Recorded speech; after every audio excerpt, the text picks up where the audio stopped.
आदिल साहब, मैं आपकी तरफ आऊँगी। जिस तरह से साथ साहब ये कह रहे हैं और वाकई ये जो हालात इस वक्त पैदा हो चुके हैं, पहले 16 माह पहले देखा जाए पीडीएम की हुकूमत थी, लेकिन वो ऑपोजिशन का जो वो किरदार था वो सामने नहीं था, ऑपोजिशन नहीं थी।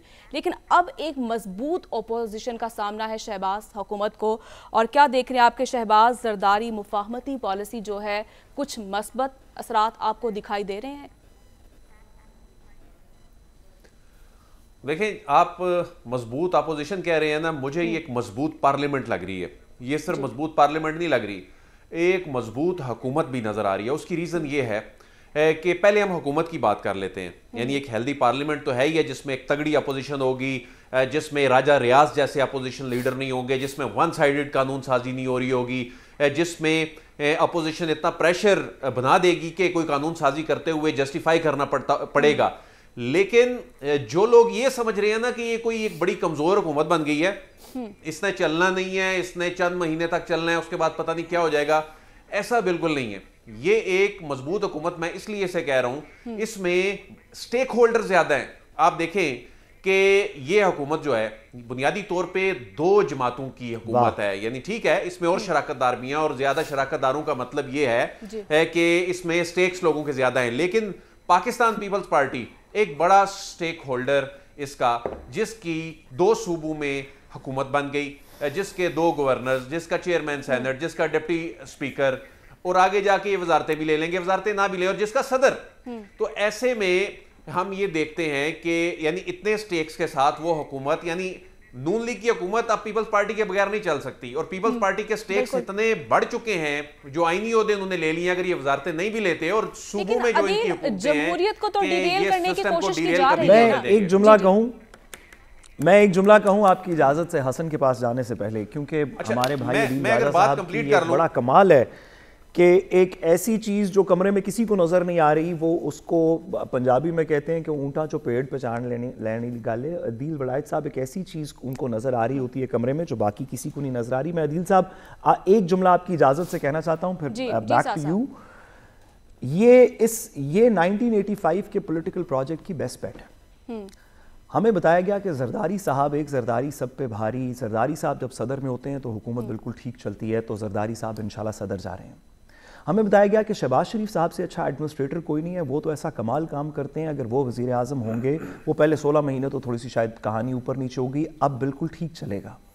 मरियम साहिबा के अंदर जितना पोटेंशियल है उसका तो पाकिस्तान के तूलो अर्ज़ में हर शख्स इस बात की गवाही देने के लिए तैयार हैं। तो तमाम लोग, सिकंदर सुल्तान राजा साहब से अच्छा चीफ इलेक्शन कमिश्नर नहीं रहा, अदालत भी इस वक्त माशाल्लाह कानून और आइन के मुताबिक जिस तरह चल रही है, ये परफेक्ट एक सेटअप है।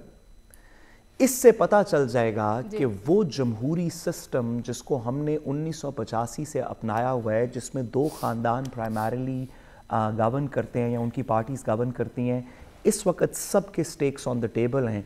पता चल जाएगा कि उस 85 के पॉलिटिकल प्रोजेक्ट का क्या अंजाम होता है। जी अदिल साहब।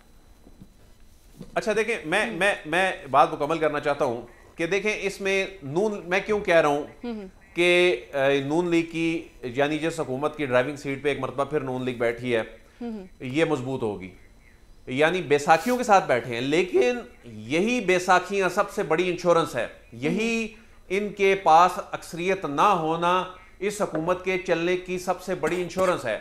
उसकी रीजन क्या है? जब जब मियां नवाज शरीफ साहब के पास 2/3 अक्सरियत आई है, उन्होंने ऐसे फैसले किए हैं, ऐसे तसादुम की सियासत की है कि वो 2/3 उल्टा मुसीबत बन गई।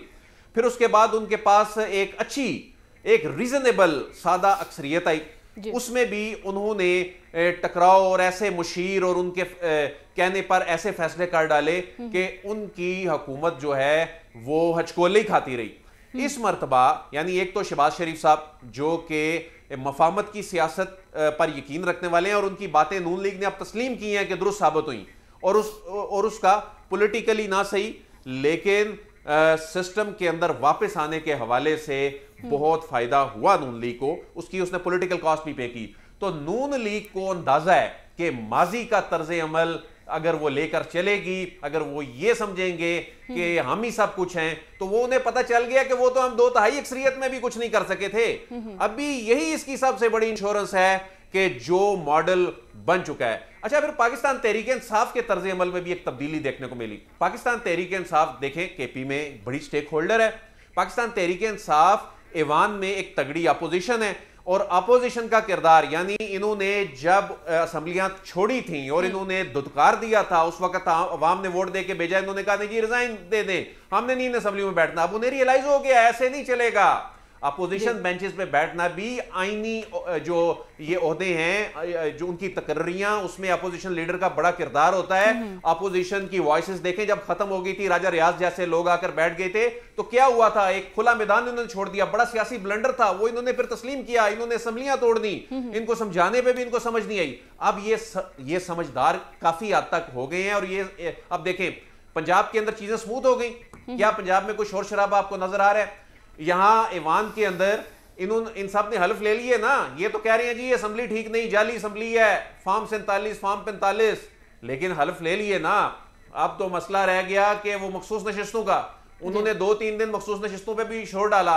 मामलात आगे चल रहे हैं ना, वो कंटेस्ट कर रहे हैं, स्पीकर, डिप्टी स्पीकर, आगे सदर का भी उन्होंने अनाउंसमेंट कर दी। अब कल प्राइम मिनिस्टर के इलेक्शन में कोई बॉयकॉट नहीं कर रहे, कंटेस्ट करने जा रहे हैं। इसका मतलब है कि मामलात आईनी कानूनी तरीके से आगे चलेंगे। अपोजिशन वो किरदार अदा करेगी जो अपोजिशन को किरदार अदा करना है।